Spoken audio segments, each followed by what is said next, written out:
Dapitan is a remote town in Mindanao, which served as an outpost of the Spaniards in the Philippines. Dapitan became the only witness to Rizal's fate since July 1896. During his exile, Rizal became close with Captain Ricardo Carnicero for allowing him to roam the place on the condition that Rizal will relay his activities in his office once a week.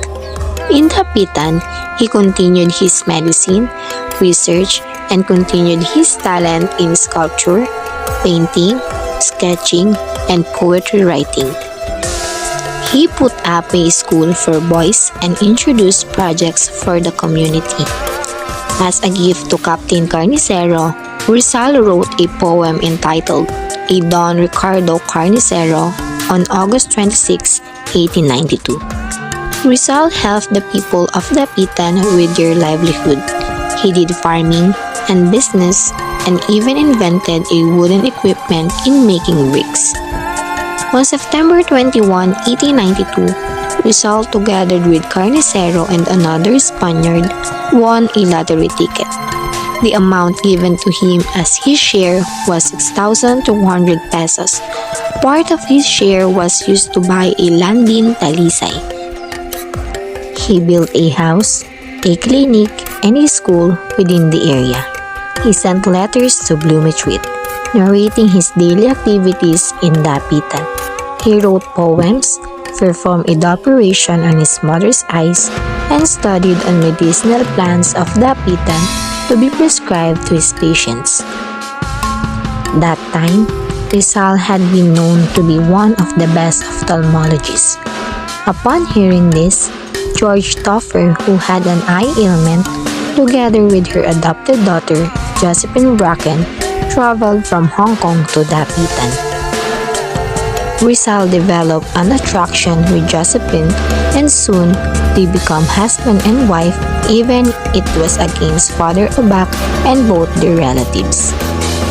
When revolution commenced in Manila in 1896, Dr. Pio Valenzuela, together with Raimundo Mata, a blind man, visited Rizal in Dapitan to narrate to him the founding of Katipunan and its plan for revolution. For a while, Rizal sent letters to Gobernador General Ramon Blanco from 1894 to 1895.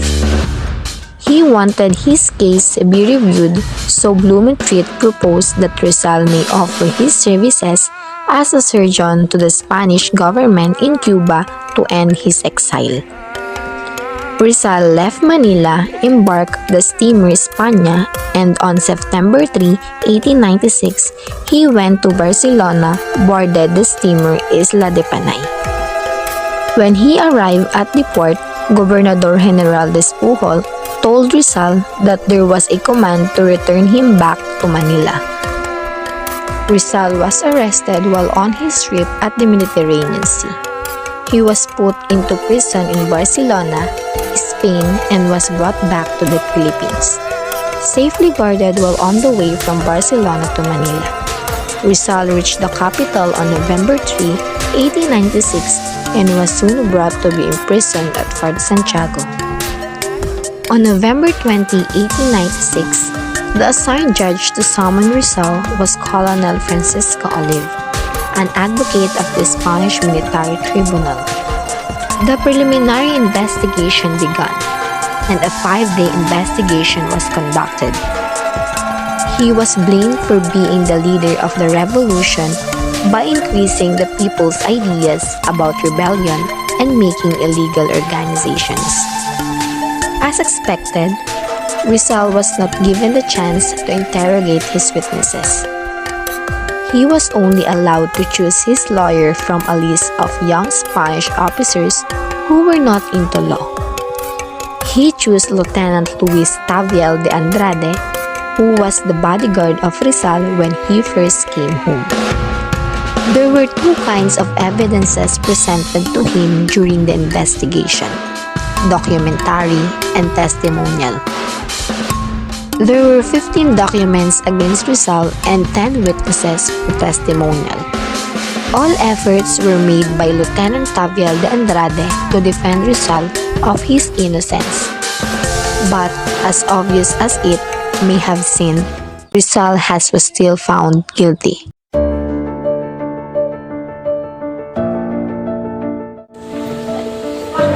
Ang taong nasasakdal ay nandito sa salang rebelyon, sadisyon at pagbabalak ng masama laban sa bansa ng Espanya. Ano ang pangalan ng nasasakdal? Jose Protasio Mercado Rizal y Alonso Villalonga. Edad, 35. trabaho,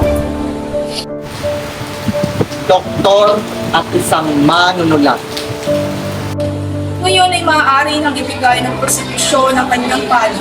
Itinatawagan ko sa hukuman na ito si Atty. Alcocer upang tumayo sa harapan at ibigay ang kanyang panig. Gracias. Walang sino man ang dapat kumontra sa kung ano man ang nais ng ating bansang Espanya.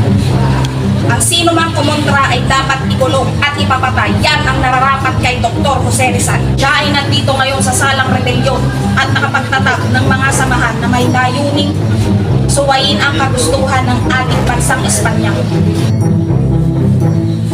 Gracias, Atty. Alcocer. Ngayon naman ay pakinggan natin ang panig ng defense. Aking tinatawagan sa harapan si Teniente Luis Rafael Andrade upang depensahan ang kanyang panig. Gracias. Hindi nasusukat ang kadakilaan ng isang tao sa yaman o sa dami niyang kilalang tao.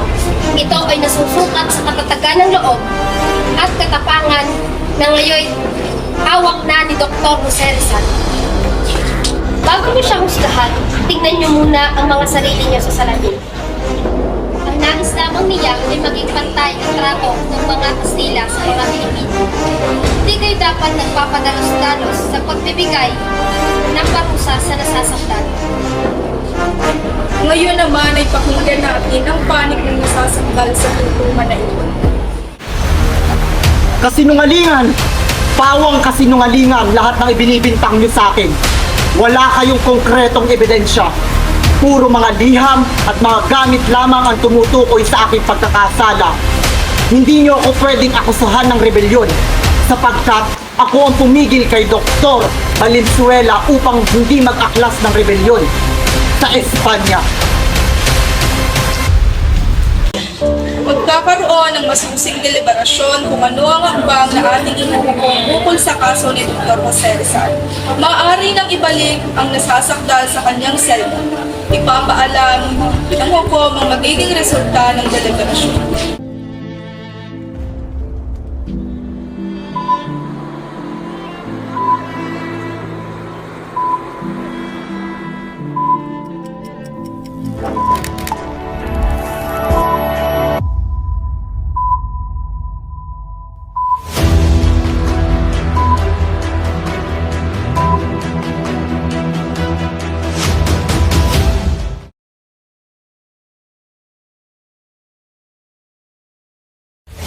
Kamatayan ang dapat ihatol sa isang taong nagkaklas ng rebelyon. Ang katulad ni Dr. Rizal ay dapat itayin.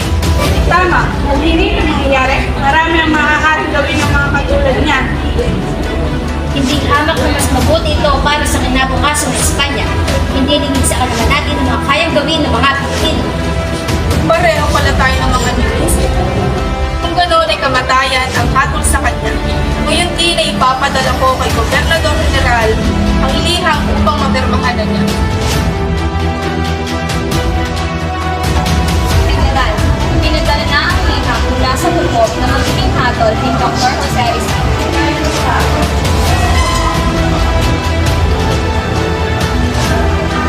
Magaling, diyan ang nararapat sa katulad niya. Ngayon, napag-desisyon na ng mga husgado na si Dr. Jose Rizal ay guilty sa pagkakasa ng rebelyon laban sa mga Espanyol. Ang kanyang parusa ay kamatayan. Hoy, nagbisita ka ang pamilya mo.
Tama na yan.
Maisa lamang ako kay Hiliman.